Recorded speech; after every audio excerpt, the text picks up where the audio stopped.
My top 13 lessons that I learned during the dismantling of my marriage and divorce and the rebuilding of my life. Hi, welcome to my channel. I say this with love, 33. I am Leanne, and I thank you for being here. I know there are a lot of you out there that have gone, are going through, or maybe will go through the same life lessons that I have been through. And I'm here sharing my story so that I can get information out into the world that I have been through, lessons I have learned, the traumas, abuses, and neglects that I have been through and have survived. And I'm here to help you guys know that you can make it through the difficult times that you might see yourself or be going through them at this point. I'm going to give you my top 13 reasons. Here we go. And I made a list because my mind goes all over the place all the time. Number one, I learned to trust myself, my feelings, and my intuition. For many years, well, the first 54 years of my life, I pushed those things away. I pretended I didn't have feelings, I didn't have intuition, and I absolutely had no trust within myself. And that had nothing to do with my ex-husband. It was all within me. But I learned throughout the process of starting to feel like maybe I don't want to be married anymore, or this isn't healthy. I feel this is toxic. I don't know why I'm putting up with this.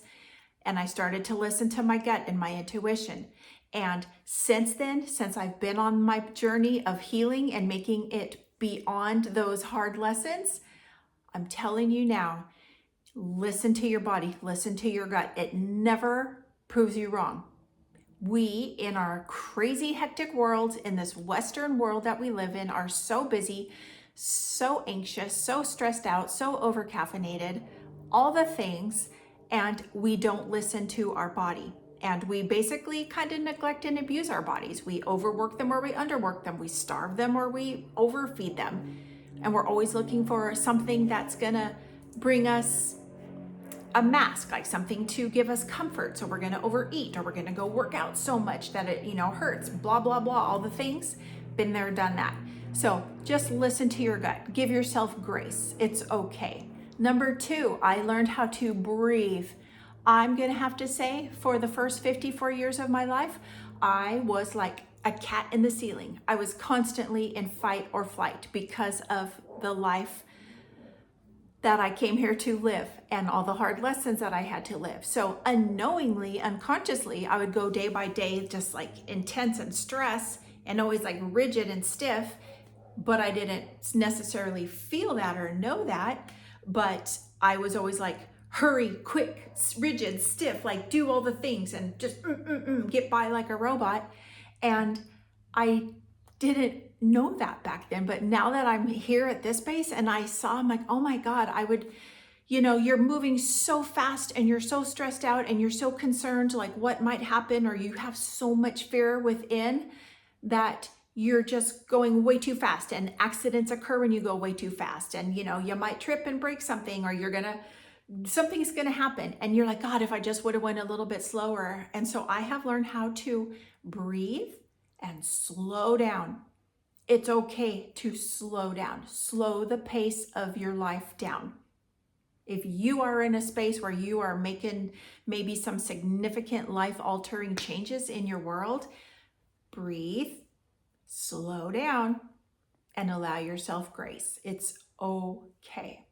Okay. Number three, I learned how to release control and expectations and how to flow with life. I had unknowingly had control of everybody around me because I didn't want anybody to feel any pain or go through difficult times, because I'm an empath and I have these things that I had to work out. And I know that now, but to not have control and expectations of, this is what I'm going to do, my life is going to be like this, and each day I'm going to do this, and every year this, and this. And then like life just comes by and goes poof and knocks you over or down or says, no, that's not right for you. That's a hard pill to swallow. And I had to learn the hard way to release control and my expectations. In my life, I had expectations that I was going to be married for my whole life till death do us part.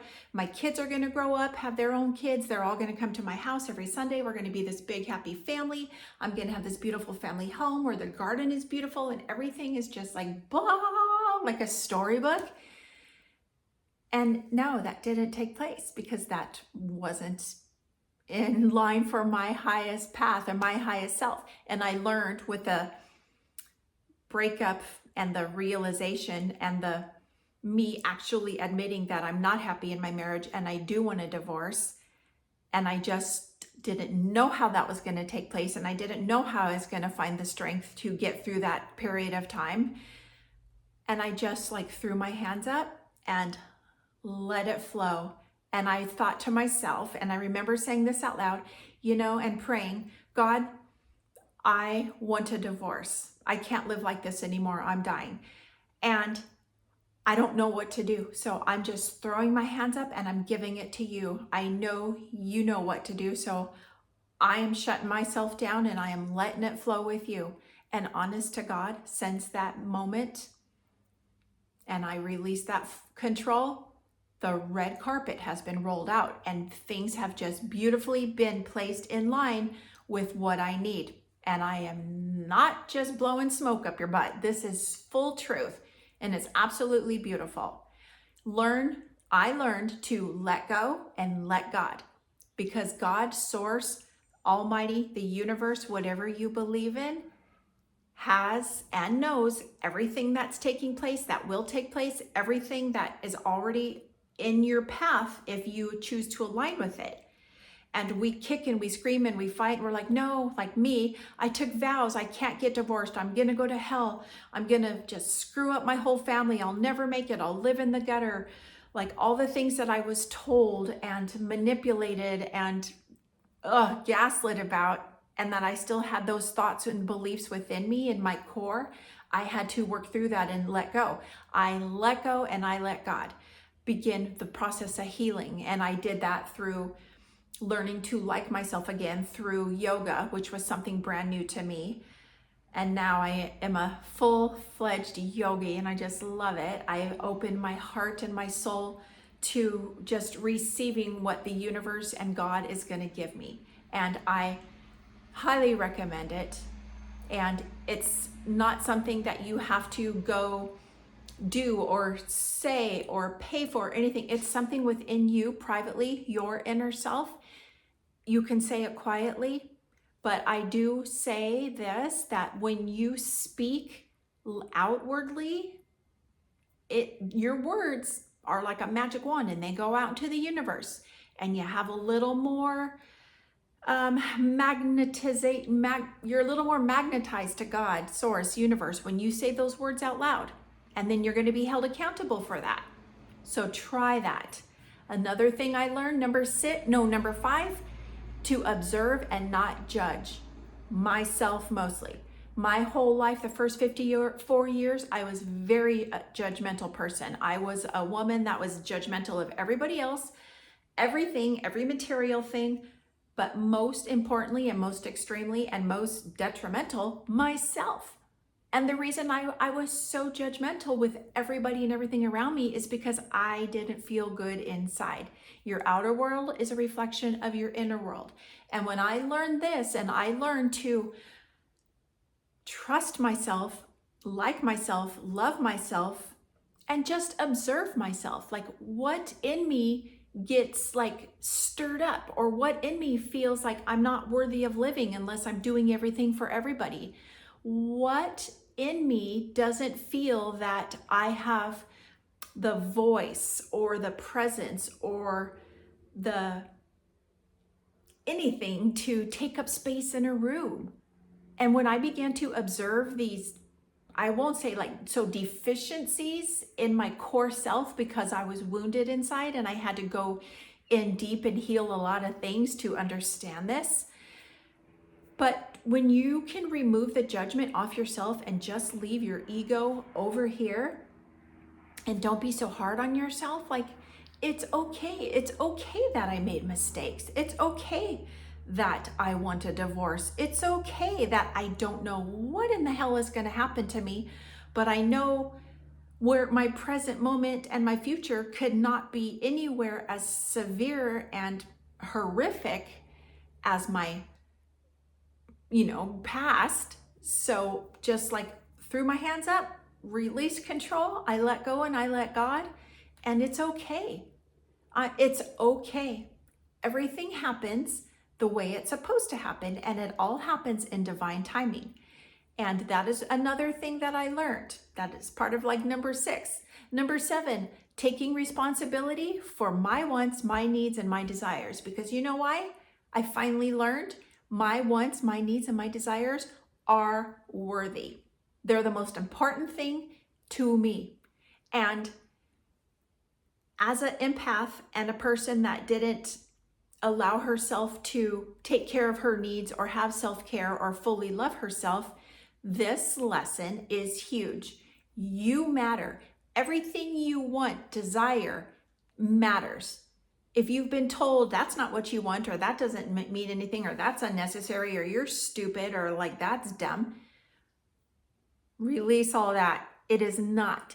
You matter. Your thoughts matter. Everything within you matter, and you don't have to prove or over talk or try to satisfy anybody else about what your needs are, what your wants are, or what your desires are. It's all about you, your inner self, your journey, your soul. What do you want? What do you desire? What do you need?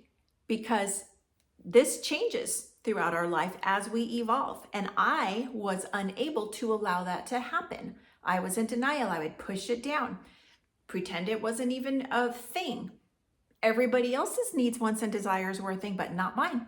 So I'm here to remind you, don't take that space of not letting you have the responsibility for your wants, your needs, and your desires. Number 8, here's a beautiful one. I can do hard things. You can do hard things.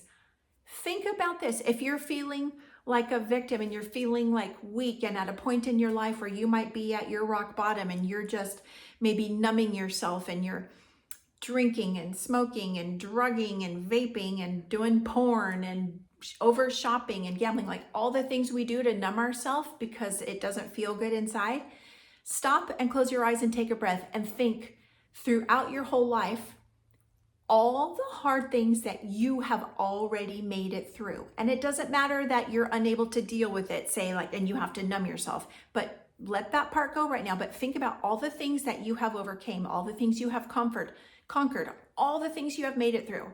And when I grasped this concept and I actually sat down and wrote down everything in my life from far back as childhood as I could remember, all the way up to now, and well, now I'm 58, and like that was a very long list. It was pages. Because when I start feeling like, oh God, I don't know how I'm gonna survive, or I don't know how I'm gonna be financially okay, or I don't know if I can live on my own, I don't know if I can live without a husband, I don't know if I can do this, stop, make your list. Look at all the things you have conquered. Why can't I say that word today? Conquered. And know you have done hard things and you have survived them, and you will get through hard things. You can do it. It is not a process that is gonna take you down because you've already made it all the way up to this point. So in order to like change your mindset to feel like, oh, I can't do anything right, everything always happens to me, I'm such a victim. No. Stop, take an inhale and exhale all that old stagnant energy air out, because you can do hard things and you can conquer the world. And you know why? Number 9, because I am the creator of my life. You are the creator of your life. I lived the first 54 years of my life as a victim.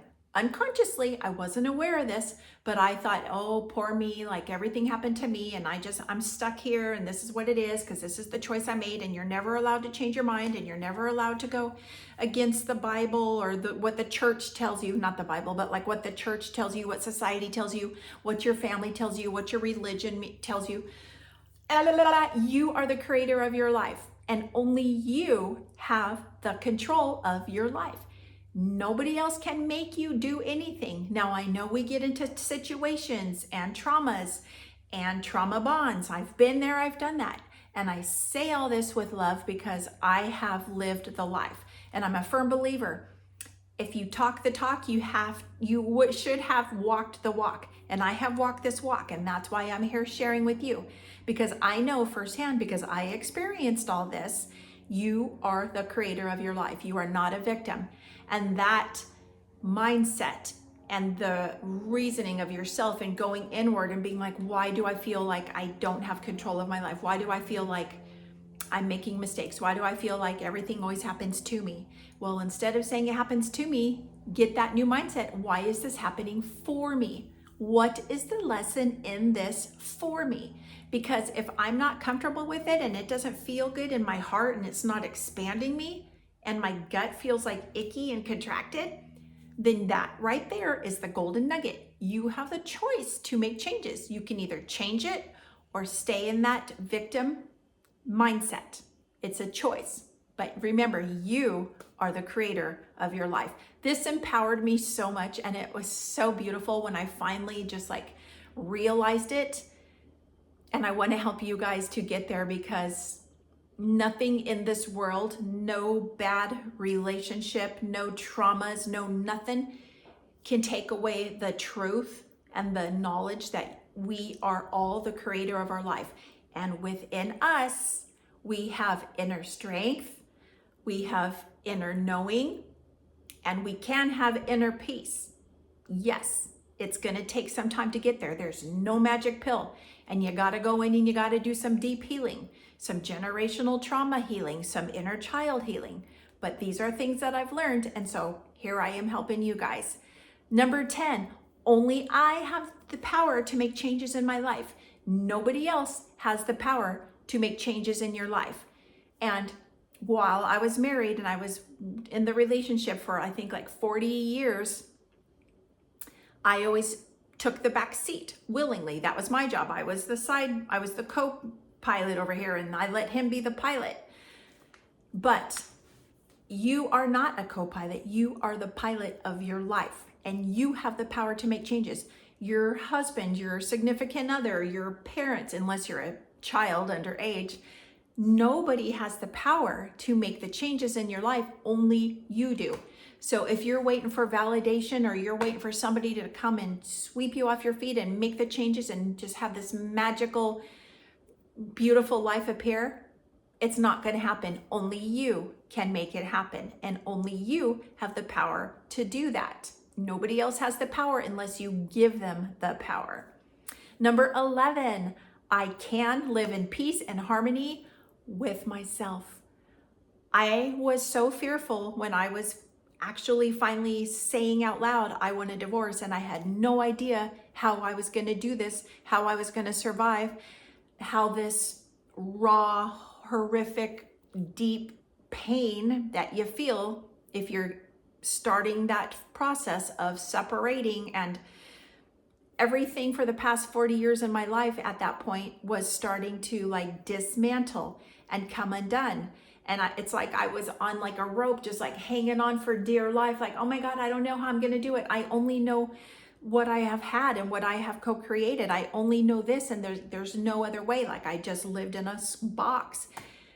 But knowing that I just decided to let go and let God and just flow with life, source, universe, and getting through the really raw, hard times of separation and the divorce process and the dismantling of the family home and all the stuff inside it that doesn't mean anything in the material world. But going through that, I started to find, sometimes I was like, oh God, oh God, oh God. But I found harmony. I found peace, because as I was able to release things that have been building up and just filling my soul with pain and trauma and lack of love for myself and trust in myself and having a spine and a backbone, I was just like a puddle of like, okay, everybody can do whatever they want to me and poor me and blah, blah, blah, blah. When I started to realize that I am the creator of my life and I can get through this, and I'm going to let go and I'm going to let God, and I'm just going to flow, because I have no flipping clue what I'm doing. I've never been divorced before. I've never lived on my own before. I went from my living with my family, then I had a roommate for a little while, and then I got married at 20. I never lived by myself. So moving into a home and the things that we take for granted. And I was 54 years old and I was just like, oh, like it is so peaceful. It is so beautiful. It is so just filled with harmony, because you know why? I learned I can do hard things. I can do whatever I put my mind to. I am okay. And I have love and I have peace and I have harmony and I have just like compassion for humanity, because as I used to be a judgmental person, like, ooh, look at her. Ooh, why would they leave their husband? They're going to go to hell and God's going to punish them. And all the things that I judged out into the world and the people that I knew that were now taking place in my life, you know, like they say, karma, what comes around goes around. And that like significantly like shook me and made me open up my heart to, you know what? I don't want to be that person anymore. And as I started to love myself and unconditionally and know that it's okay to honor me and what my heart and my soul want, then I'm not putting judgment out into the world. I don't ever feel that urge. I have peace and harmony. After the trauma of going through divorce and all the things, I'm at peace and harmony, and it's available to you guys. But it's a choice. Number 12, I can survive after an unexpected divorce, traumas, abuse, and self-neglect after 54 years. I came into this world on this earth starting with hard times. I was abandoned by my biological father at 6 months old. Then I was raised by my dad, who was an alcoholic due to his own traumas and abuse and horrific childhood. And my mom, like, and I've learned that, you know, everybody, our parents, our grandparents, all the generations have unprocessed wounds and traumas unknowingly. We're just walking around here on earth just like kind of blind, like why do I make the same choices all the time? Why do I repeat patterns? Why do I have to numb myself? Why this? Why does this not feel good? Why do we do things the way we do them? Well, that's called generational trauma. And I became the cycle breaker. I went into deep healing work, into meditative processes, and I was able to step out of the matrix and break that generational trauma and heal myself and heal 7 generations back and 7 generations forward. And it's available to you. And you might think, well, what the hell is this girl talking about? But I'm telling you from my wisdom, my experience, my knowledge, this is a beautiful space to release so much baggage that we carry on our shoulders. And like you guys and many of you out there, I was living in poverty as a child. I had an alcoholic father. I had a mom that was emotionally unavailable. I was molested. I was moved from home to home. You know, I didn't have a grandma that was loving and nurturing. I went through a lot, and I'm telling you that it's okay, and you're not alone. Every human on this earth has some kind of trauma. There's not one person on this earth that hasn't been through a trauma in their childhood that's gonna, affect them for the rest of their life. And I believe that's like part of our lessons here on this earth that we chose to come in and learn, and now put out our stories to help others, to help humanity to heal. Because if you listen to other stories, you're going to see that you're not too far apart. Yeah, they might have different people in them and they might have a slightly different plot line, but they're all the same, and we can survive it. And number 13, I can not only survive, but thrive. I'm thriving. I am living my best life. I came from a home of, like I just mentioned in number 12, poverty, abuse, alcohol, like getting moved from house to house, like getting ripped out of this school and that school.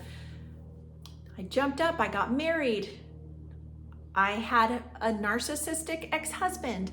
So any of you with an experience of narcissism, you know what that is. That's heavy, that's deep. He taught me a lot of lessons. And I give my ex-husband an A+ for teaching me all the lessons that I kind of brought him into this world with me to teach. Yeah, I thought it was going to kill me. And yeah, I hated him and I blamed him for everything. And I was like, you this and you that, and poor little me. But you know what? I've learned it wasn't his fault. He has his own issues and wounds and trauma and unprocessed traumas that hopefully one day can be dealt with. But I did mine and you can do yours. I am thriving. Like I said, I'm living my best life. I choose to live every day with peace and harmony and bliss and let go and let God. Like everything that you want in this world, don't try to force it. Let it just come to you naturally. And if it's meant to come to you, it will. If it's not, then it probably wasn't in your best interest. God has something else planned for you, something better. So when one door closes and another opens, know that that is happening for your best interest. And when we can start to change our mindset and understand that, ultimately we're on this blue and green marble just hurling through outer space at a significant speed, and we are so tiny and little here, and our time here on this earth is so short, you can do whatever it is you put your mind to. You don't have to prove your worth. You don't have to prove anything on this earth. Just the fact that you are here and you are breathing and you are alive, you are a beautiful soul. And know that you can do whatever you put your mind to. And again, I do say all this with love because some of this is hard to hear and some of it might sound like, oh my God, that's a little bit weird. Because 4 years ago, the old me would have thought that same thing. But just know, if you're judging, if you're feeling like, oh God, no, like those are little triggers that you might need to like push into and say, why?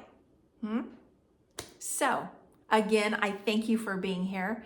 I say this with love 33. If this is your first time here and you like it, go ahead and hit the subscribe button. Share this video with a friend. I know there's millions of people out in this world that are going through the same stuff that I have gone through. Divorce, the breakage of a family unit, like your whole identity has just been poof, blown up in smoke, and now you're gonna rebuild. I got you. You got this. You are worth it. All right? So I do say all this with love. Thank you for visiting. Namaste.